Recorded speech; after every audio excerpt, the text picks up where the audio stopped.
Hello traders, and welcome to the Market Open Preview on a Friday, the end of our trading week, July 25th, 2014. Traders, great to be with you. This is brought to you through FXCL Excellence in Trading. Traders, coming to you live from Pattaya, Thailand. Overcast skies, a little bit of sun, early in the morning, getting an early start today on a Friday. And we've got a big trading day ahead of us, looking forward to it. Looking to be at the desk and the computers for about 15 hours today. Lots of good stuff coming ahead. Traders, let me do you and I a favor, and let me introduce myself to you. I can talk, I promise. I know it's early, but I can still talk. All right, traders, my name is William Gilda. I am your moderator for the Market Open Preview series that's brought to you every single trading day before the London Open. And today it's going to be many hours before the London Open. Traders, I started trading in 2006, and in 2008 I retired from a awesome career in the fire rescue department out of the great state of Florida. Actually, I was in West Palm Beach, Florida, traders.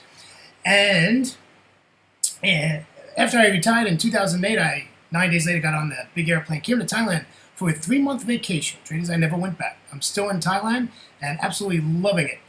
Traders, I trade the Forex markets every single trading day. I love being in front of my charts. I love doing analysis. I love doing fundamentals. You know, I just like the challenge of being profitable in the Forex markets. And in the market sentiment today, it is a challenge. So, and of course, I have to tell you the truth, I absolutely enjoy being with you every single trading day. Traders, this is the risk disclaimer. Forex trading has a large potential rewards, but also a large potential of risk. You must be aware of the risks and be willing to accept them in order to invest in the Forex markets. Traders, do not trade with money you cannot afford to lose. Traders, past performance of any trading system or methodology is not necessarily indicative of future results. All right, moving along, let's talk today's news events. This is the red alert section. Okay, traders, let's take a look at the markets and see how they closed after New York. Okay, the Dow 30 closed down barely at 0.02%. The S&P 500 closed in the green, but barely at 0.05%. The Nasdaq was down 0.08%. Across the pond, it looks like the Eurozone did very well. The DAX closed up at 0.42%. The FTSE closed up 0.34%. The CAC 40 opened up 0.78%.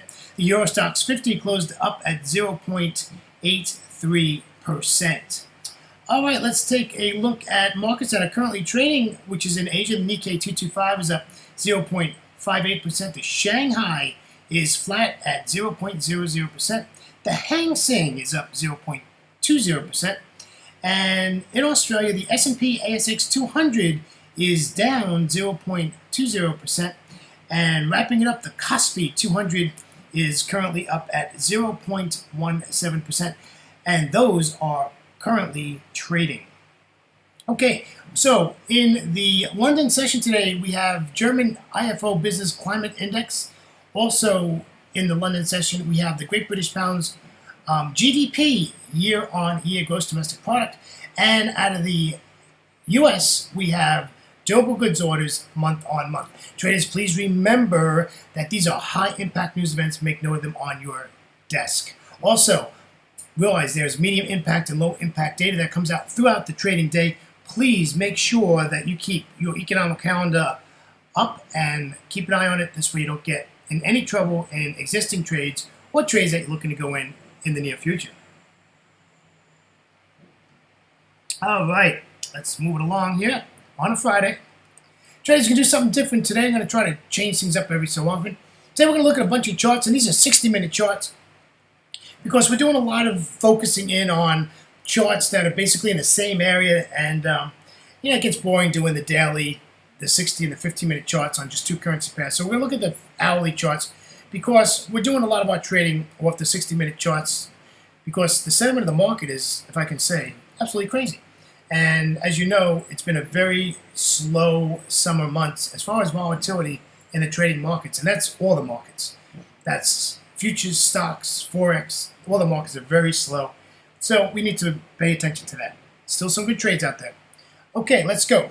here we go. Here's the euro dollar. The euro is bearish. We know that. The euro is bearish. This is an hourly chart. However, yesterday, if you take a look at those two big blue candles to the upside. So basically pulled back really nice, set us up for a nice setup today.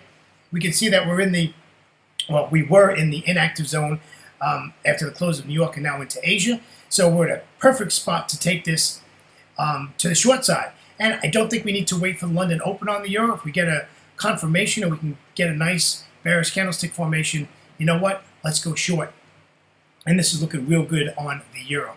Okay, let's move over and let's take a look. This is the pound. Now, the pound has been funky lately. Now, we know we've been bullish in the pound and that the daily chart has shown us that we're just in a range. However, it's starting to make lower lows and lower highs. So I've sort of changed my tune that we're going to stay a little bit bearish. So what I have here is we have a trade set up and we're going to go bearish, but we need this pullback, right? What's the problem with the pound dollar? The pound dollar is it doesn't give you a pullback. Look at the candles from yesterday. That's the top of the fib there. If you take a look at that, notice that when London opened, we had red candles, and it did never give us that pullback that we wanted. And this just left the train station without us. And unless you took that either on a trend line break or a range break, you never got into this trade because it really never gave you that pullback. And that little candle that you see there, you got to be pretty much on it to see that little blue candle there at the 50% fib where it pulled back to the 618. You got to be pretty on it to grab that and get in at that level, which would have been an excellent entry. And it just, for the next 2 hours, just, took off to the downside.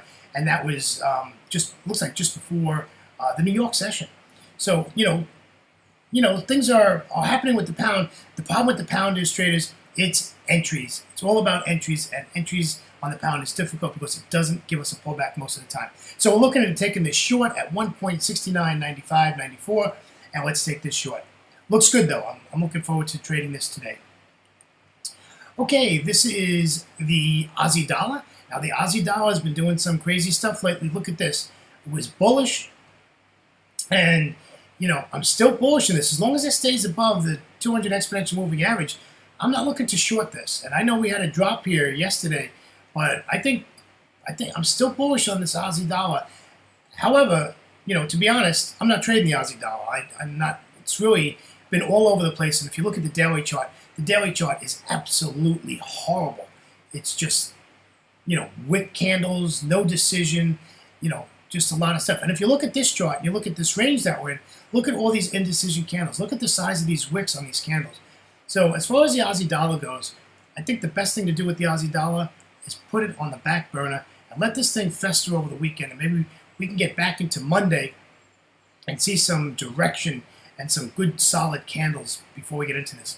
But if you are going to trade it, I would look at 0.942730 and take this to the upside. Just take it all the way back up to that 161.8 extension. All right, one of my favorite pairs, as you know, this is the Euro Aussie. This, I did a forecast on this yesterday and it just didn't work. This thing pulled up yesterday, for the last 24 hours. This pair pulled up and I was looking to take this short. And I'm still looking to take this short. This pair on the daily chart, the 4-hour chart, and the hourly chart is bearish. And it's just did a fib yesterday. And it did a nice fib, by the way. It came all the way back to the 61.8 fib. And now we're in a range. So now we're looking to see that this is going to continue to the downside. Let's get, a nice bearish candlestick here. And let's take this baby to the downside all the way down to where you can see that red candle with that wick. We want to come down to that area of the chart, just below the 23.6 fib. Or you can use the 23.6 fib as a good spot to exit your trade or scale out of your trade. Don't have to worry about the 200 exponential moving average. It's at 1.4369, so we've got plenty of room on that trade. All right, traders, let's go to the last one of our chart series, and this is the Euro-Yen. Euro-Yen's been a nice trading pair the last 2 weeks. I have to say it's probably one of the best pairs that's been working, and we're looking, as you know, to be bearish. Yesterday didn't give us that move. This basically did a retrace, a pullback yesterday, and came back up to meet the 200 exponential moving average, which is at 137.18. So I drew a trend line here. It's a 3-touch trend line, so it's a valid trend line. And you can see that the two candles are below the trend line. So we're in the sweet spot to take this to the downside. However, I want to see this hit about 136 95, 98 in that area somewhere, and we could take this short. We want to take this all the way down to 136.41. So, we're looking at close to 50 pips on this trade if it works on this hourly euro-yen chart. And I think you can do it. We'll just have to watch this one. All right. That wraps up the charts for today. Trade is just a little bit of a commentary. Now, remember, it is Friday. So what does that mean when we come to a Friday? It means we have to watch out for position squaring, profit taking. When are we going to watch out for that? We're going to watch out for that at the open of sessions and the close of sessions. So the open of London can be volatile. The open of New York can be volatile. London lunch can be volatile. Then we're going to get into New York lunch and then New York close. So we've got a lot of areas that we can get some good trading in, but we have to be smart, right? We need to trade smart and not trade hard. The trade is on behalf of myself, William Gilday, and FXCL Excellence in Trading. I'd like to thank you for joining us this week. It's been a pleasure being with you. I wish you a happy and successful trading day, and we'll see you on Monday for another Market Open preview series. And remember, traders, after the New York session today, we have the Friday wrap-up, and we'll get that to you after the New York close. Traders, have a great day, and bye-bye.